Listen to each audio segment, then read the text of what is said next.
আসসালামু আলাইকুম বন্ধুরা, কেমন আছেন? আজকে একটি নতুন ভিডিও নিয়ে আসলাম।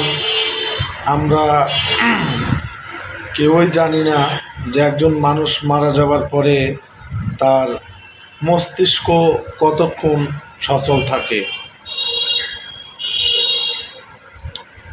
2016 সালে কানাডার ওয়েস্টার্ন অন্টারিও ইউনিভার্সিটির একদল গবেষকদের গবেষণায় দেখিয়েছেন, একটা মানুষের যখন হার্টবিট বন্ধ হয়ে যায়, ঠিক তার 10 সেকেন্ড পর্যন্ত তার মস্তিষ্ক বা ব্রেন সচল থাকে।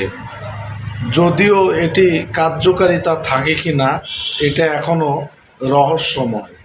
ধন্যবাদ।